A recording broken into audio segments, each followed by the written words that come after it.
Good morning, class. I am Teacher Yvonne and I will be teaching you for today. So, okay, before we start our class, who wants to lead the prayer? Okay, Angelica. In the name of the Father, the Son, the Holy Spirit. Amen. So, okay. So, before we start our class, I will check the attendance first. Please say present as I call your name. Okay, Acaro Mary.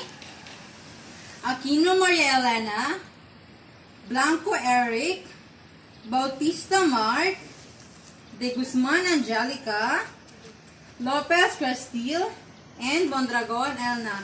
Okay, no one's absent. Good job. Okay, now we will recap our topic yesterday. Anyone else?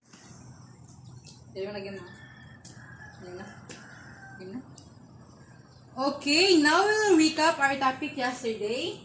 Who remembered your topic yesterday? Okay, Elna. Okay, exercise. Very good. So, can anyone give me the meaning of exercise? Okay, no one. Okay, it's fine. Okay, our topic yesterday is all about exercise. Okay, who wants to read the first sentence? Okay, people at the back. Okay, Elna. Okay, exercise is an activity requiring physical effort. Okay, can you give me an example of exercise? People at the back. Walking. Okay, very good. Anyone else? Jogging. Okay, very good. Okay, now, who wants to read the second paragraph? Okay, Angelica. Okay, very good. Okay, exercise is a physical activity that is planned, structured, and repetitive for the purpose of conditioning the body. And exercise consists of cardiovascular conditioning, strength, and resistance training, and flexibility. Okay, that's all for our recap okay, dito na lang. Pumoy sa ta. Okay, that's all for our recap for our topic. So, okay, before we finally start our topic for today, who wants to play a games? Okay, everyone. Okay, our games for today is Guess Me. All you have to do is say upper if the muscles belongs to upper extremity and say lower if the muscles belong to the lower extremity. Okay, this one. What muscle does this belong to? Okay, upper. Very good. How about this one? Okay, lower. Very good. And how about this one? Okay, upper. Very good. That's correct. Okay, this one. How about this one? Okay, upper also. Very good. How about this one? Okay, lower. Okay. After we finish this game, I will explain what this connects to the topic. Later on, you will know what is the meaning of this, the lower and the upper extremity. Okay, so before we start our class, this is our lesson for today. Okay, can everyone read? Okay, our topic for today is basic exercise physiology of bones and muscles. Okay, anyone else have an idea about our topic for today? Okay, Mark, about muscles. How about you, Christelle? Oh, about the bones in the body. Very good. How about the people in the back? Okay, no one? Okay.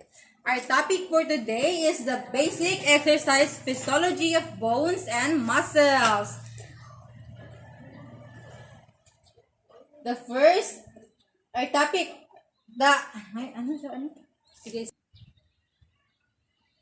Okay, under the topic of basic exercise physiology of bones and muscles is the resistance exercise.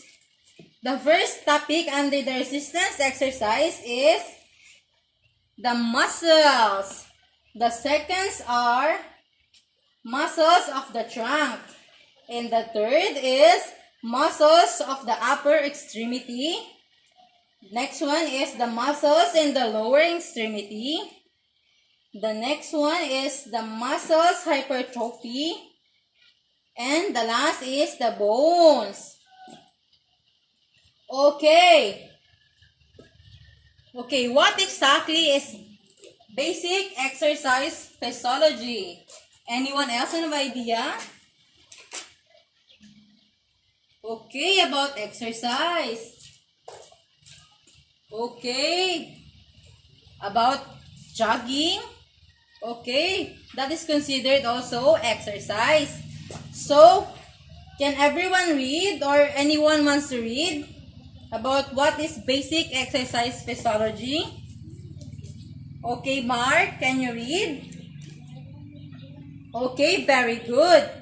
Basic exercise physiology provides background in the physical and biological.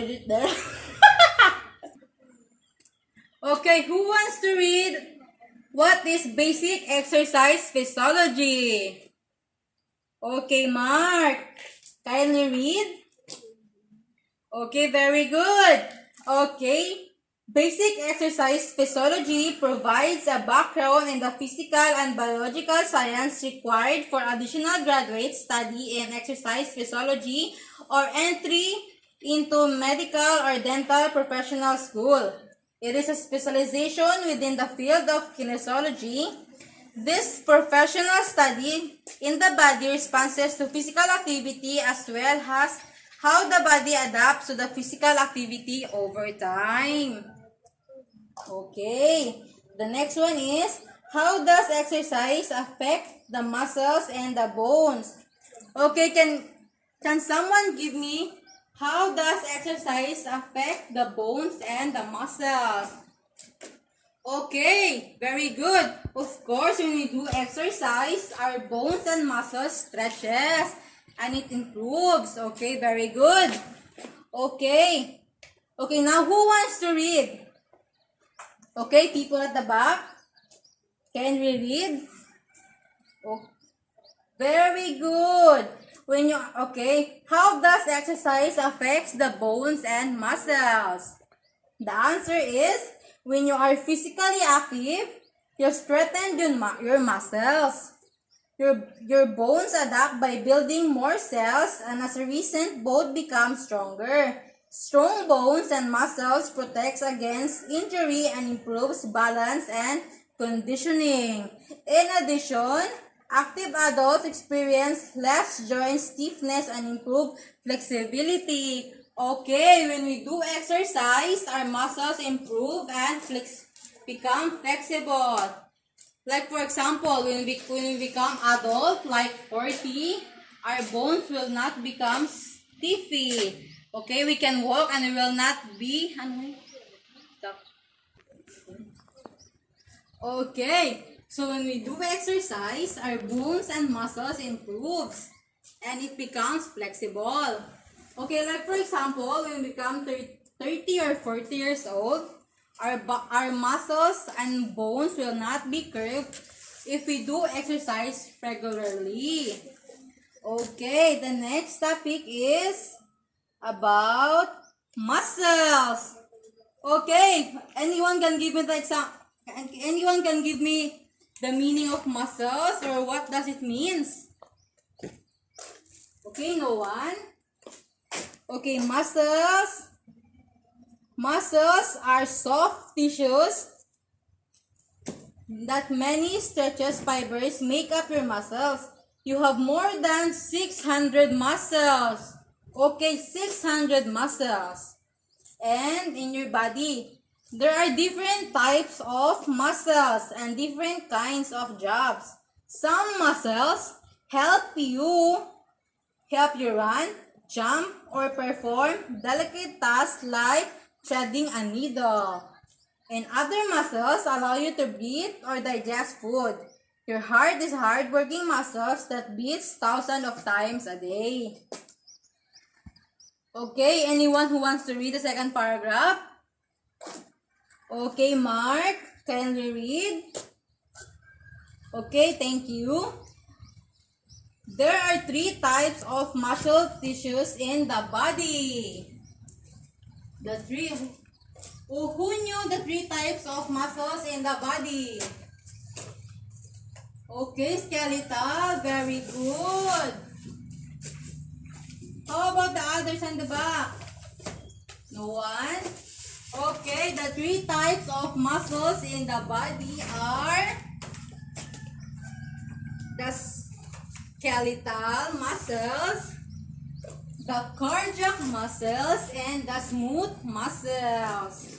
Okay, who wants to read what the skeletal muscles mean? Okay, Angelica, kindly read. Okay, thank you. Okay, skeletal muscles are organs of the vertebrate muscular systems that are mostly attached by tendons to bones of skeleton. The muscle cells of skeletal muscles are more longer than in the other types of muscle tissues and are often known as muscle fibers. Okay, who wants to read the second paragraph? Kindly raise your hands. Okay, people at the back. Okay, Cristel, can you read the second paragraph? Okay, thank you.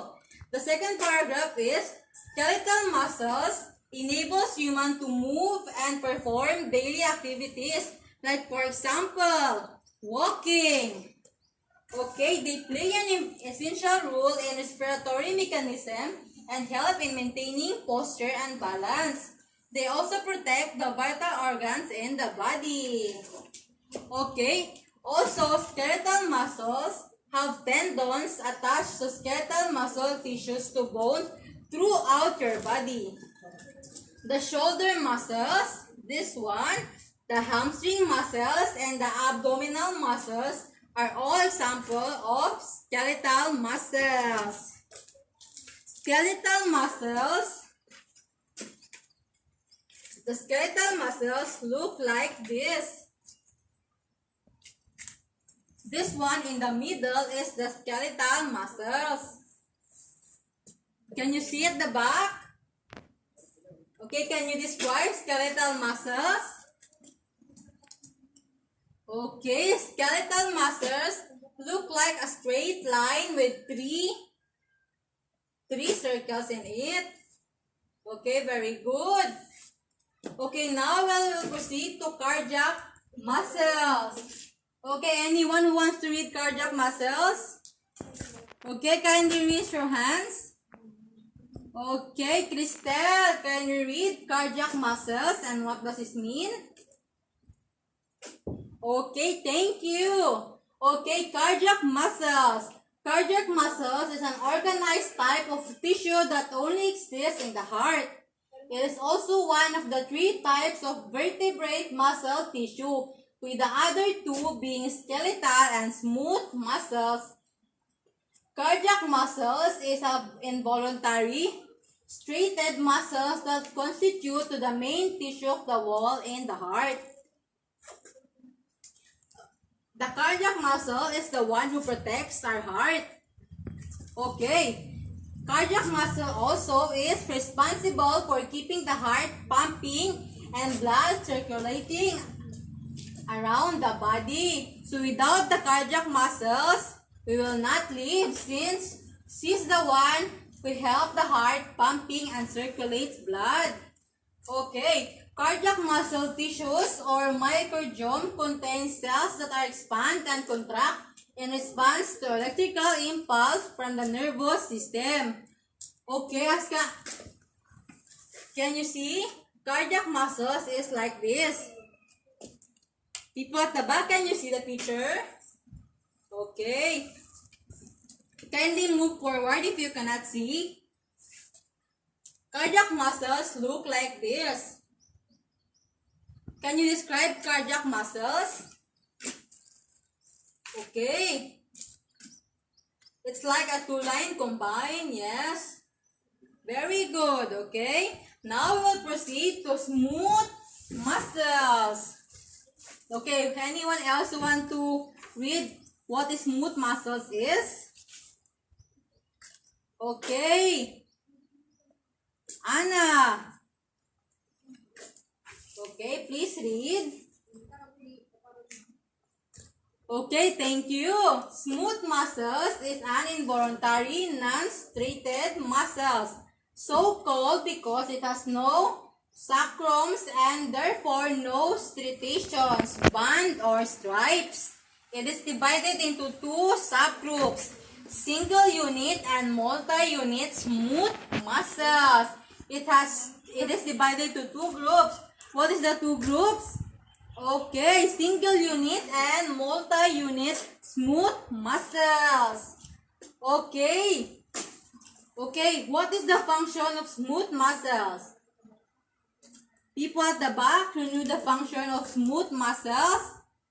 Okay, no one. It's okay. Okay, who wants to read the function of smooth muscles? Okay, no one. Okay, I will just read it. Okay, smooth muscles is used in vessels to maintain blood pressure and flow. In the lungs, it opens and closes airways. In the gastrointestinal system, it plays a role in the motility and nutrition collection. Okay, so overall, these muscles contribute to the movement in our body. So without these muscles, we cannot live or we cannot pump our blood. So we will be dead by then if we don't have muscles. Okay, now we'll proceed to the next topic. Do you understand the three types of muscles? Any question about the muscles? Okay, no one. Okay, now we'll proceed to the next topic. Our next topic is about the characteristic of three muscles, which is, we discussed earlier, the skeletal, the cardiac, and the smooth muscles. Okay, what is the characteristic of skeletal, cardiac, and smooth muscles? Okay, the skeletal muscles is a skeleton are long, cylindrical, and straighted. It is 30 cm, but they are typically on 2 to 3 cm long. Okay, how about the cardiac muscle? What is this characteristic? Okay, cardiac muscles are rectangular in shape and are short and narrow. They have a single nucleus, cell organelles that are identical to those found in the skeletal muscles. Okay, they are identical with the skeletal muscles. The skeletal and cardiac muscles are identical. They are like the same. Okay. How about the smooth muscles? Okay, the smooth muscles are elastic, straighted free, expanded shape, and have a single nucleus.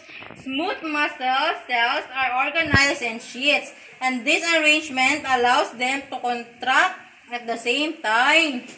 Okay. Okay, anyone else have a question about the characteristic of three muscles? Okay, no one. Now we'll proceed about our next topic, which is the muscles in the trunk. Okay, students, what is the meaning of trunk? What is the trunk? Do you know what the trunk means?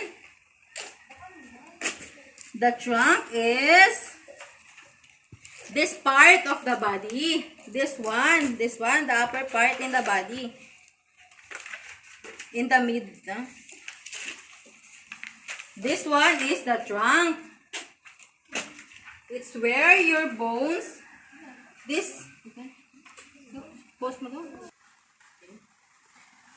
okay, this is the muscles of the trunk. People at the back, can you see the picture? Okay, can you read what is written or what is the muscle that belong to the trunk? Okay, Angelica. Okay, pectoralis major, rectus abdominis, transverse abdominis, internal oblique, and the external oblique. There are 5 muscles that are included in the muscles of the trunk. Anyone have any idea about this? No one? Okay. Okay, the muscles of the trunk, or what we call torso, is the central part of the body. This one, the central part in the body, to which the head and the limb are attached to. Except for the brain, the trunk horse are the vital organs of the human body. The torso muscles attached to the skeletal core of the trunk, and depending on their location are divided into 2 large groups. The anterolateral muscles of the trunk and the posterior muscles of the trunk. So, it is divided into 2 groups. What are those 2 groups? Okay, Mark, can you give me one? Okay, the anterolateral muscles. How about the other one? Okay, thank you. Very good. The posterior muscles of the trunk. Okay, very good. I think everyone is listening. Okay, the trunk muscles have a few very important functions. Okay, the function of the muscle of the trunk are, they contribute to the protection of the thoracic and abdominopelvic viscera, and they assist essential body activities such as breathing, movement, defecation, and macronutrition. Okay. The muscles also of the thoracic wall are involved primarily in the process of breathing. The intercostal muscles are located in spaces between the ribs. They contract during force, expiration, and external intercostal muscles contract to elevate the ribs during the inspirational phase of breathing. Okay. Do you understand the muscles of the trunk? Or what does it do to the body? Okay, everyone understand? No one? No questions? Okay, now we'll proceed to our next topic. Our next topic for today is the muscles of the upper and lower extremities. Okay, can you give me your idea about where is the muscles in the upper and lower extremities located? Okay, it at the front. Okay, in the arms. Okay, how about the lower extremity? Where does it belong to? Okay, the legs. Very good. Okay, so before we start, we will start in the muscles of the upper extremity. This is the muscles in the upper extremity. Okay, kindly read. What is the muscles that belong to the muscles of the upper extremity? Okay, people at the back who wants to read, kindly raise your hands. Okay, Mark. Okay, very good. The deltoid, the bicep brachii, the branchiodialis, and the tricep brachii. There are 4 muscles included in the upper extremity. Okay, what does the upper extremity do? The pectoralis major, latissimus dorsi, deltoid, and rotator cuff muscles are connect to the humerus and move the arm. Like, because the upper extremity is this one, so it moves the arm. The muscles that move the forearms are located along. Stop there. The muscles that move the forearm are located along the humerus, which include the tricep brachii, bicep brachii, the branchialis, and the branchiodialis. Do you remember our game before we start the class? Yes, the guess me part. Those muscles or the words that we play are included in the upper and lower extremity muscles. As you can see, the tricep branchii is located in the upper extremity. Okay, now we'll proceed. The major movement in the upper extremity is flexion and extension.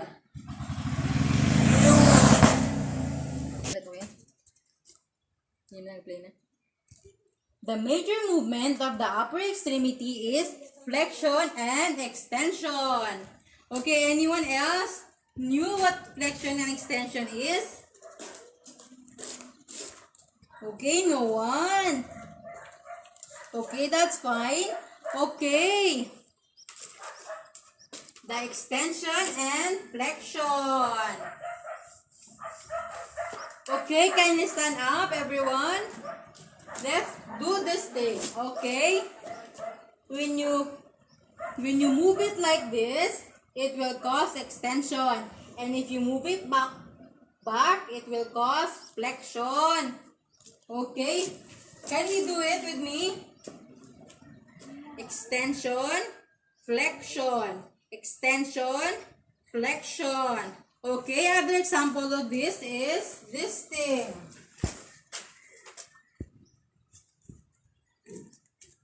Okay, when you move it like this, it will cause flexion.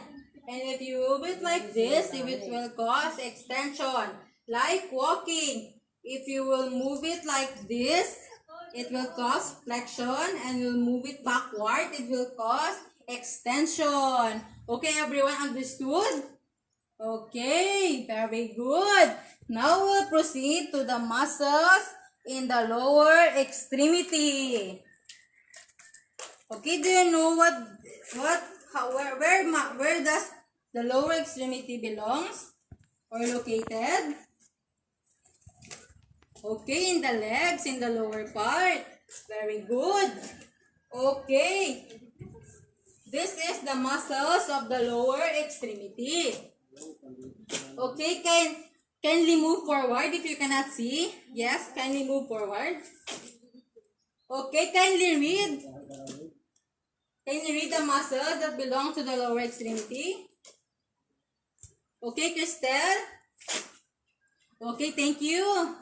Okay, the muscles that belong to the lower extremity are sartorius, rectus femoris, Vactus lateralis, Vactus medialis, gastrocnemius, tibialis anterior, and the soleus. It has 7 muscles that are included in the lower extremity. Okay. The lower extremity. The muscles that the lower extremity are the muscles that moves the leg that are located in the thigh region. This is our thigh. This is the one that is the muscles in the lower extremity. Okay. The quadriceps muscles group strengthens the legs and the knee. The hamstrings are antagonists to the quadriceps femoris muscles group, which are used to flex the legs and the knees. When you move like this, you move your upper extremity. Okay. The muscles located in the leg that move the ankle and foot are divided into anterior, posterior, and the lateral compartments. Okay. The tibialis anterior, which reflects the foot, is antagonistic to the gastrocnemic and soleus muscles, which plantar the flex and the foot. Okay, do you understand the muscles of the lower extremity? Do you have any questions? Okay, no one. So we'll proceed to our next topic. Our next topic is the muscles hypertrophy. Do you have any idea about the muscles of the hypertrophy? Okay, no one. Okay, The muscles in the hypertrophy are... Okay, kindly read. Who wants to read? Okay, Mark, kindly read. Okay, thank you. The muscles hypertrophy refers to an increase in muscle mass. This usually manifests as an increase to muscle size and strength. Typically, muscle hypertrophy occurs as a result of strength training, which is why it is normally associated with weightlifting.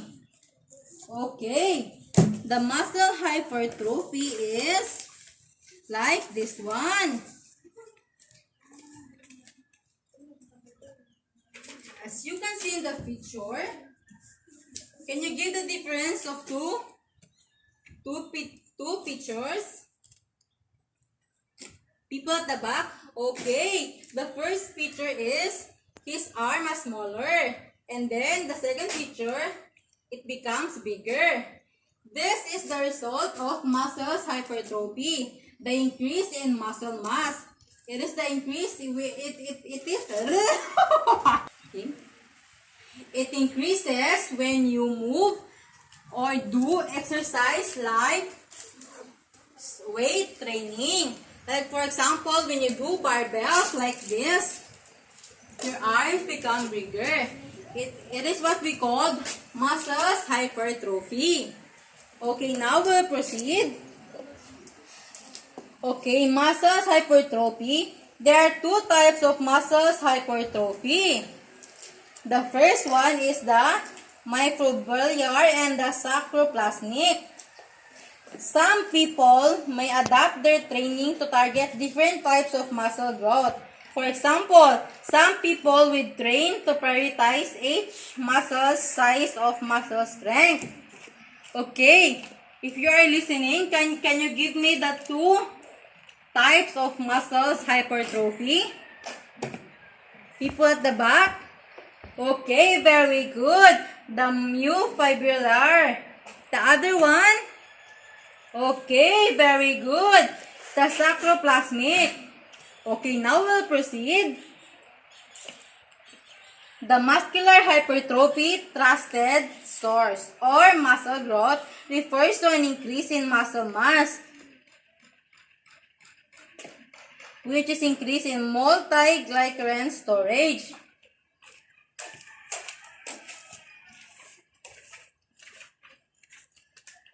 It is like this. Can you see? This is when you are not exercising. Your cells are smaller. And when you do exercise, your cells become bigger. Can you see the difference? Okay, move closer to see. This is not when you are not exercising. And this is when you are exercising with me. Okay. Do you understand now what is muscles hypertrophy? Okay, now we'll proceed to our next topic. Our next topic is...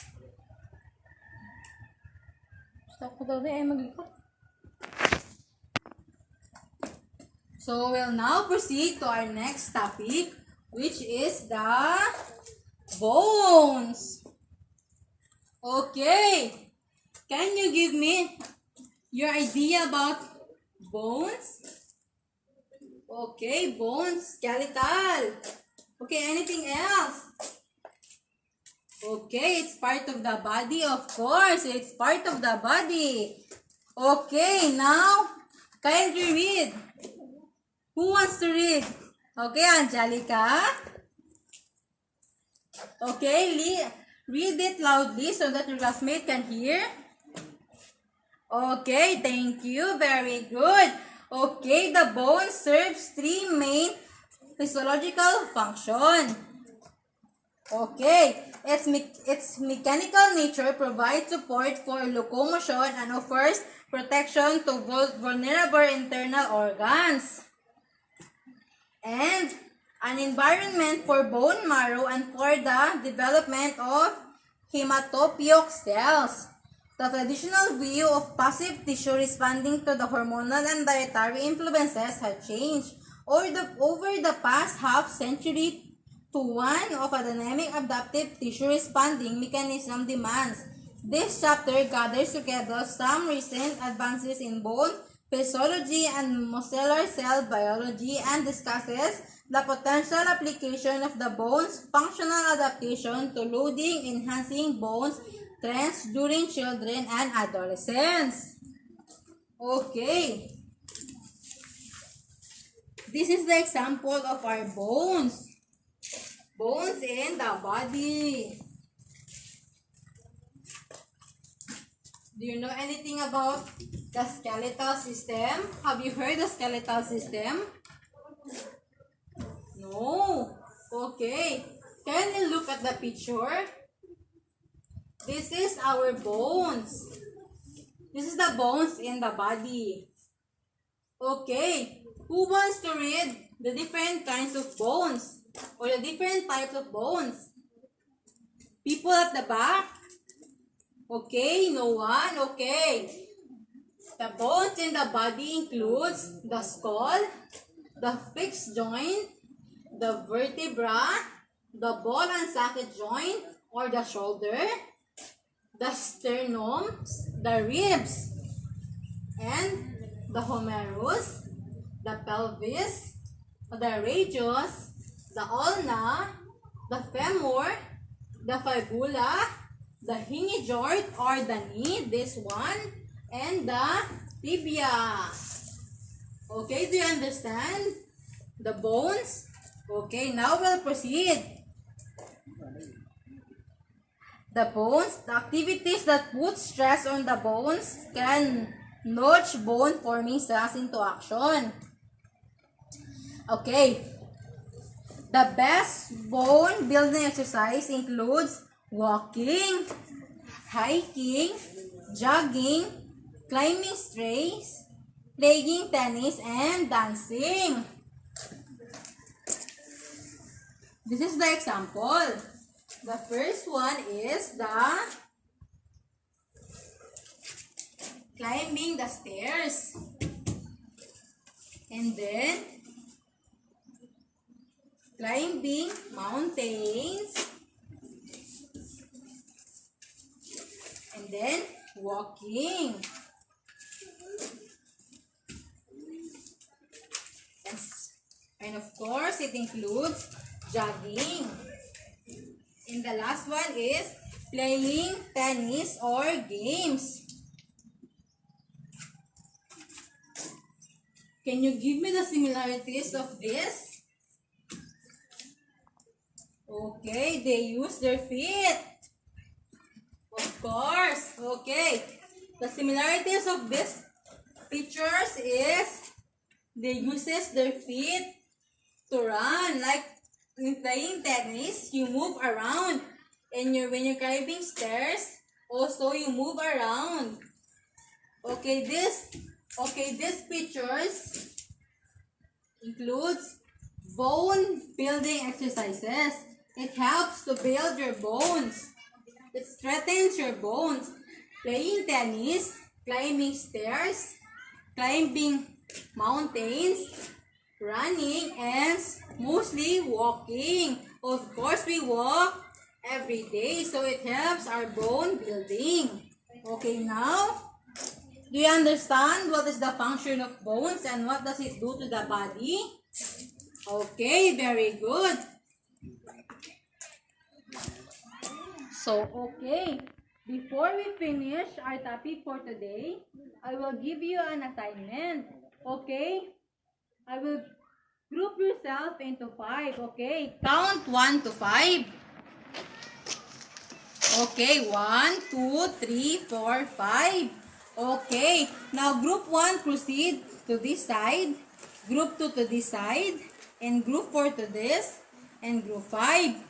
Okay, group 1, you will do a 5 minutes walking. Group 2, you will jog for about 100 meters. Group 3 will climb a stairs, 2 stairs. And group 4, you will play tennis for about 5 minutes, and the last will climb a hill. Okay, do you understand our topic for today? Do you understand our topic for today? Okay, very good. Do you have any questions about our topic today? Okay, no one. So I will ask questions. So, what is our topic today? What is the topic that we tackled today? Okay, exercise. Okay, what exactly is our topic? Kindly complete the topic name. Okay, Angelica. Okay, very good. The basic exercise, physiology of the bones and muscles. Okay, everyone, do you understand the topic? Do you have any questions? Okay, no one. So now, we will end our lesson for today. So, before we leave, we will pray. Okay, who wants to lead the prayer again? Okay, Elna. Okay, in the name of the Father, the Son, the Holy Spirit. Amen. Okay, thank you for listening today. And we will end our topic. Thank you for listening. Okay, goodbye, class. Okay. Okay, you can now go home. Take care. That's all for today.